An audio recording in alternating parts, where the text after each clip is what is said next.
भजन में अमोघ सामर्थ्य, नाम में अमोघ सामर्थ्य। कोई भी तंत्र मंत्र जादू टोना कोई भी नहीं आ सकता।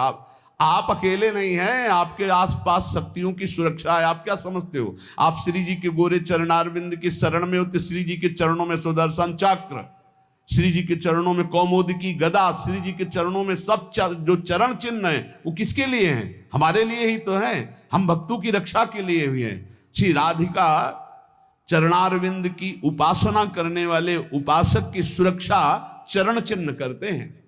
आप ऐसा ना समझना कि भूरी गोरी किशोरी नील कमल लिए हैं, कुछ तो है नहीं इनके पास, एक डंडा भी नहीं तो रक्षा क्या करेंगी। इनके चरण 19 चरण चिन्ह है। वो सदैव अपने जनों की सुरक्षा में रहते हैं। और उनके प्रियतम जितने शक्तिशाली सब उन्हीं से शक्तिशाली है।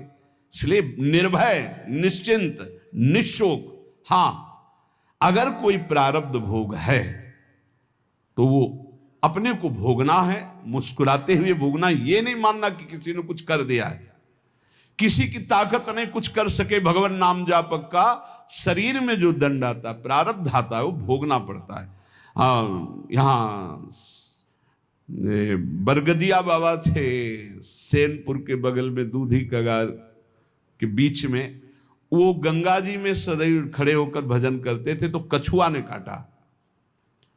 धीरे धीरे वहां सड़न पैदा हुई, कीड़ा पड़ गए, पूरे पैर में कीड़ा पड़ गया। डॉक्टरों के पास जाने की रुचि प्राय एकांतिक महात्माओं की नहीं होती। तब तक जब तक भगवत आदेश नहीं होता तब तक उसे सहते रहते हैं। बड़े बड़े कीड़ा उनके पैर में देखे गए। भीषण कष्ट होता होगा लेकिन वो कभी पीड़ित नहीं देखे गए। अब ये प्रारब्ध भोग था उनका। और वो पहले से कह रहे थे कि सब लोग आते हो, जिस दिन प्रारब्ध उदय होगा उस दिन कोई नजदीक नहीं दिखाओगे। तो इतना सड़न और इतना कि सब बाहरी केवल सुख सुविधा, सबको ये भ्रम हो गया कि इतने बड़े भजनानंदी कहे जाते थे, जब इन्हीं के पैर में कीड़ा पड़े, सड़ रहे, तो इनका भजन क्या। वो सिद्ध पुरुष थे, वो केवल अपने प्रारब्ध शरीर का क्षय कर रहे थे।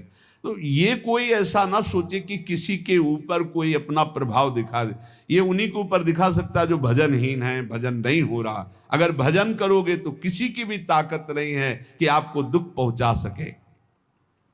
करे भक्ति भगवंत की और करे कबहु नहीं चूक, तो हरि रस में साचो रहे ये साची भक्ति मलूक।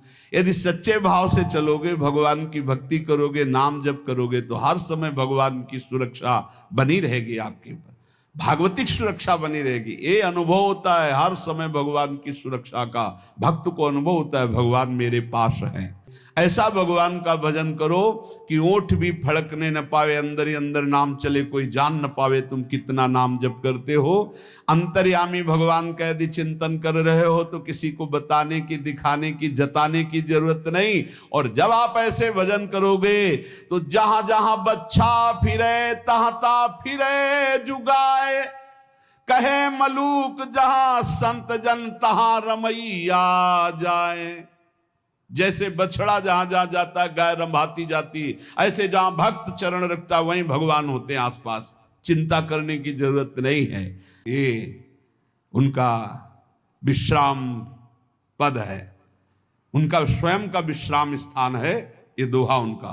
माला जपो न कर जपो, जिभ्या जपो न राम, सुमिरन मेरा हरि करे मैं पाया विश्राम। ये स्थिति है, ये स्थिति है। ना हाथ से माला जपता हूं, ना जबान से नाम जप करता हूं।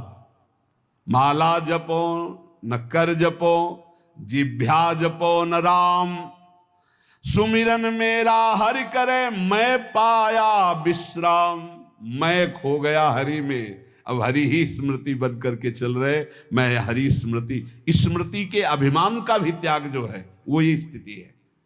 ये तुम न शुरू कर देना हा कि न माला जपू न कर जपू न जिभ्या जपू, अब मेरा हरि सुमिरन कर रहा है। ऐसा स्थिति की बात है ये। प्राय ये बातें ज्यादा पकड़ी जाती सिद्धावस्था वाली। गेया स नित्य सन्यासी यो ना द्वेष्टि ना कांक्षति। ना किसी से राग है, ना किसी से द्वेष है, और ना कोई चाह है। ये बहुत बड़ी बात है। यही कसौटी है साधु की, साधना की। किसी भी प्राणी, पदार्थ, परिस्थिति, सिद्धांत से न द्वेष है और न राग है, द्वेष भी नहीं किसी से, सब भगवत स्वरूप है। हृदय में कोई भगवदानंद की स्फूर्ति नहीं होती। निर्द्वंद होना मुख्य बात है। ये राग द्वेष अपने आप मिट जाएंगे जहां निर्द्वंद हो जाओगे।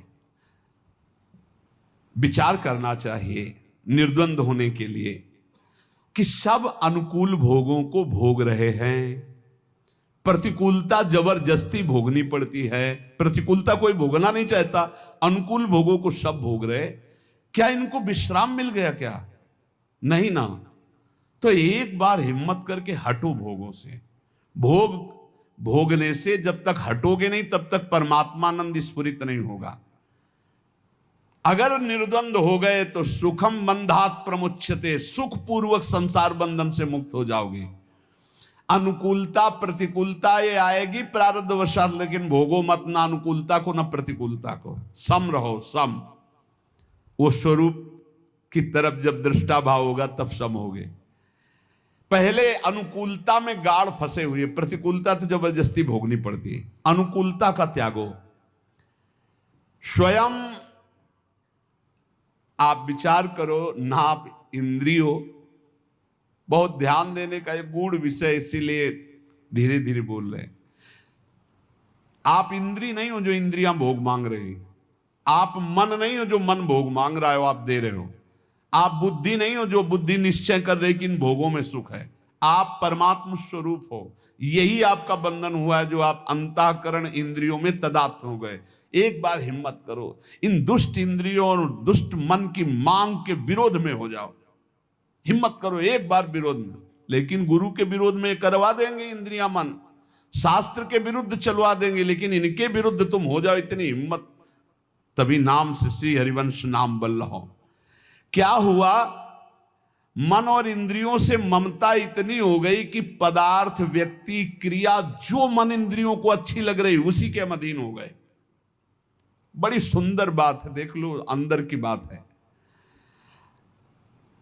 देखो, सुषुप्ति में कुछ याद नहीं रहता, फिर भी आप जीवित रहते हैं। आपको ये भ्रम दे दिया गया अंदर कि अगर हम ये भोग नहीं भोगेंगे तो हम रह नहीं पाएंगे। अगर कोई भी भोग है, सुषुप्ति में कौन सा भोग होता? सुषुप्ति में, स्वप्न की बात नहीं कह रहे, 6 घंटे आप बिना भोग के होते हैं। कोई भोग नहीं, खाना पीना सोचना कुछ भी, कोई भोग नहीं, ठप पूरा रहता है सिस्टम, अंतःकरण शांत। तभी घोर सुषुप्ति में गए तो आनंद आता है कि नहीं? बाद में यार 6 घंटे सोए। तो भोग त्याग, संसार के चिंतन के त्याग का आनंद देख लो। अज्ञान में जब सुषुप्ति में चले गए, 6 घंटा बाद उठे तो आहा, एकदम नई चेतना आई। क्यों? 6 घंटे कोई संसार का चिंतन नहीं किया, 6 घंटे कोई भोग नहीं भोगा, किसी भी तरह का खान पान कोई भोग नहीं भोगा।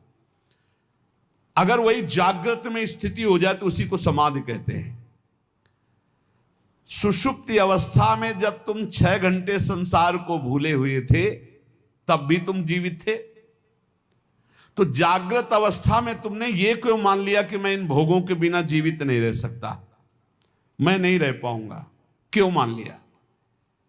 इस प्राणी के बिना, इस शरीर के भोग के बिना, इस पदार्थ के भोग के बिना, इस वस्तु के बिना, इस नशा के बिना मैं नहीं रह सकता। यह है अपनी स्वतंत्र सत्ता को खोकर अधीन हो जाना भोगों के। ये अधीनता कब तक बनाए रखोगे? संसार का राग उत्पन्न होता है, नष्ट होता है। राग कभी स्थायी नहीं होता। किसी एक भोग को भोगते रहो, अगर घृणा ना हो जाए तो कहना दूसरे नए भोग को उसी भोगने की इच्छा हो जाएगी। नए नए प्राणी, नए नए पदार्थ, नए नए शरीर, नए नए भोग हमें चाहिए। नहीं तुम समझ पा रहे, तुम्हें फंसाया जा रहा है।